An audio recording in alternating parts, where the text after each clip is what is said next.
আসসালামু আলাইকুম everyone, মির্জানাস cooking এ আপনাদের স্বাগতম। তো আজকে আমি আপনাদের জন্য নিয়ে এসেছি নোনা ইলিশের শুটকি লাড়া, তবে তা একটু ভিন্ন রূপে ভিন্ন স্বাদে। এই ভিডিওটি না টেনে পুরোপুরি দেখতে থাকুন, আশা করি একটি চাঞ্চল্যকর তথ্য পেতে যাচ্ছেন।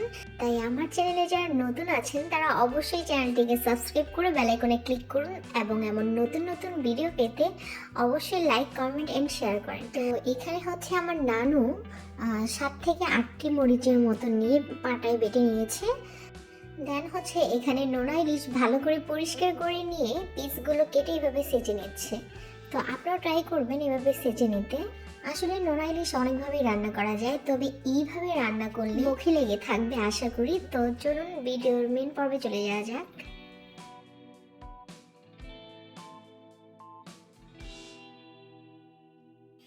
তো আমার এখানে বাটাবাটি শেষ, আমি একটি বাটিতে এগুলো তুলে নিতেছি। এক পাশে হচ্ছে মরিচ বাটা রেখেছি আর অন্য পাশে হচ্ছে ওই শুটকিগুলো রেখেছি। তো এখানে আমি আবার 8 থেকে 9টির মতো পেঁয়াজ নিয়েছিলাম। তো এগুলো আমি আবার একটু সেঁচে নিতেছি, থেতলিয়ে নিতেছি। তো চলুন চুলায় একটি প্যান বসিয়ে দিই। তো প্যান গরম হয়ে যাওয়ার পর এখানে আমি পরিমাণ মতো তেল দিয়ে দিয়েছি। এখন তেলটি গরম হয়ে যাওয়ার পর আমার যে থেতলানো পেঁয়াজের কুচিগুলো ছিল সেগুলো আমি সব দিয়ে দিব, দিয়ে ভালো করে ভেজে নেব।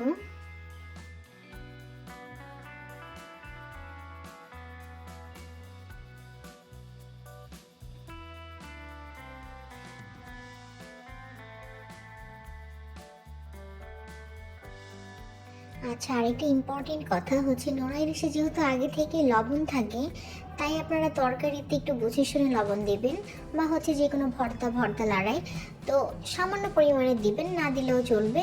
তো এখানে আমি এ পর্যায়ে আমি যে থেতলিয়ে রেখেছিলাম নোনা ইলিশের টুকরোগুলো ওইগুলো দিয়ে দিচ্ছি।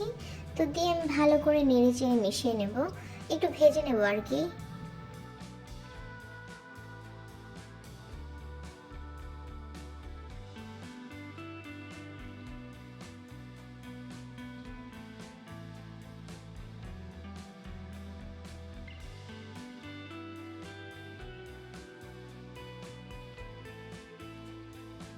তো 2-3 মিনিটের মতো আমি এগুলো ভালো মতো ভেজে নিয়েছি। ভেজে নেওয়ার পর আমি এখানে মরিচ বাটা দিয়ে দিচ্ছি।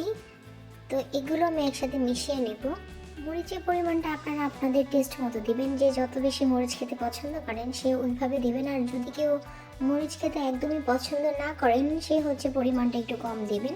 তো আমার বাসায় আবার বেশ ভালোই মরিচ খায়, তার জন্য আমি বেশ ভালোই মরিচ দিয়েছি। তো আমি এগুলো ভালো করে মিশিয়ে নিচ্ছি।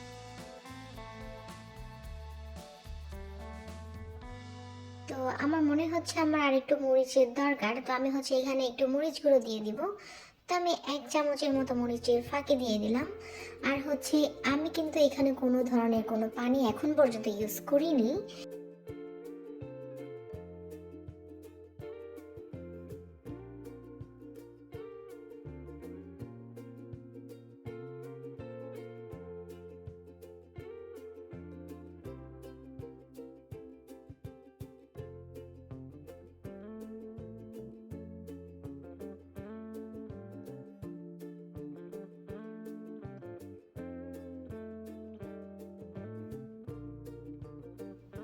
এখানে আমি সামান্য পরিমাণে লবণ দিয়ে দিয়েছি।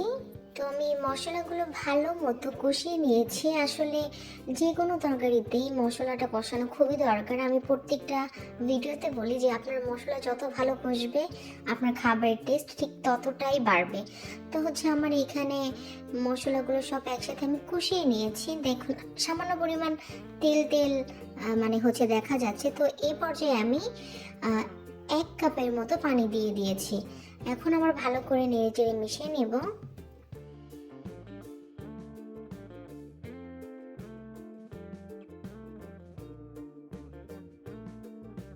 তো এই পর্যায়ে আমি ঢাকনা দিয়ে ঢেকে দেব, দিয়ে কতক্ষণ জাল করে নেব। এর মাঝখানে আমি আবার কয়েকবার ঢাকনা উঠিয়ে নেড়ে চেড়ে নিয়েছি, কারণ লেগে যাওয়ার সম্ভাবনা থাকে। তাই বারবার চেক করবেন নিচে যেন লেগে না যায়, লেগে গেলে কিন্তু পুড়ে গেলে ভালো লাগবে না।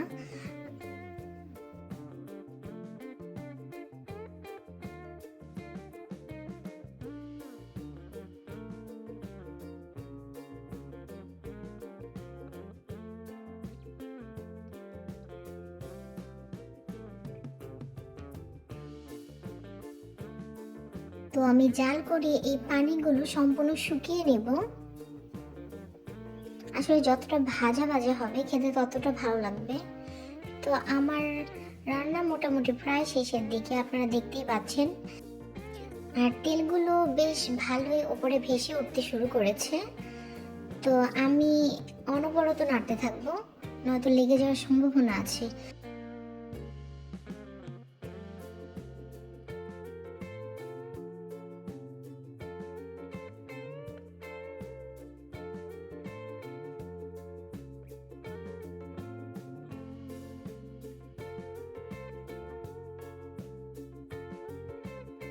তো আমি আরো কিছুক্ষণ চুলায় রেখে দেব, একদম ভাজা ভাজা হয়ে যাবার পর আমি এটা নামিয়ে নেব।